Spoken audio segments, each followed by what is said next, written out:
السلام علیکم، آداب۔ Urdu news and media network میں آپ کا خیر مقدم ہے۔ میں جاوید جمال الدین۔ پیش خدمت ہے اردو اخبارات کی جھلکیاں۔ آج بروز جمعرات 17 مارچ 2022۔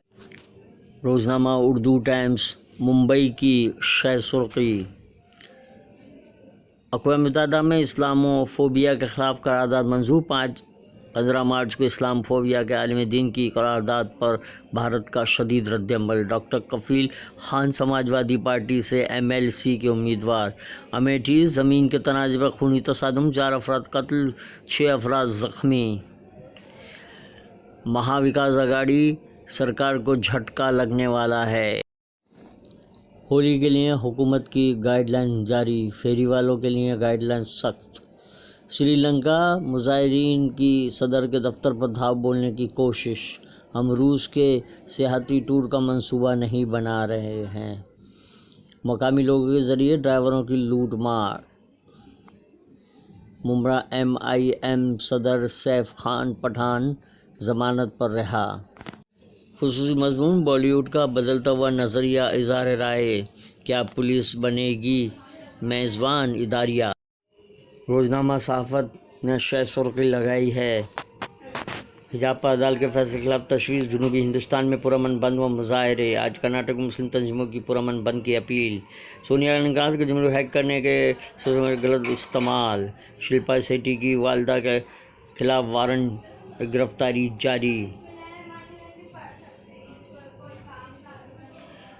مسلم ممالک میں روزی روٹی کمانے والے ہندوؤں کا کبھی نہیں سوچا، دگ وجے۔ جنگجو پاکستانی ایجنسیوں کی حمایت پر عام شہریوں کو نشانہ بنا رہے ہیں۔ پولیس چیف دلباغ سنگھ: حضرت امام زمانہ علیہ السلام کی لمبی عمر، صاحب اولاد انصاف طلب ہیں۔ صحافت کا اداریہ۔ روزنامہ انقلاب نے شہ سرخی لگائی ہے: کرناٹک مسلم تنظیموں کی جانب سے بند کا اعلان۔ ہر سال 15 مارچ کو اسلام فوبیا مخالف ڈے منایا جائے گا۔ روس میں بند غیر ملکی کمپنیوں کے اثاثے خطرے میں، گوشت کے پیکٹ پر کینسر سے متعلق انتباہ شائع کرنے کا مطالبہ۔ کشمیر فائلز پر ہنگامہ، ارباب اقتدار ملک کی تشہیر پر آمادہ۔ بھگوت مان پنجاب کے نئے وزیر اعلیٰ۔ شب برات کے لیے قبرستانوں میں خصوصی انتظامات۔ نارائن اور نتیش رانے کی پیشگی ضمانت کی درخواست منظور۔ خالد شیخ کا مضمون: انتخابی نتائج کیا کہتے ہیں؟ اداریہ۔ حجاب تنازع اور عدالتی فیصلہ کے عنوان سے تحریر کیا گیا ہے۔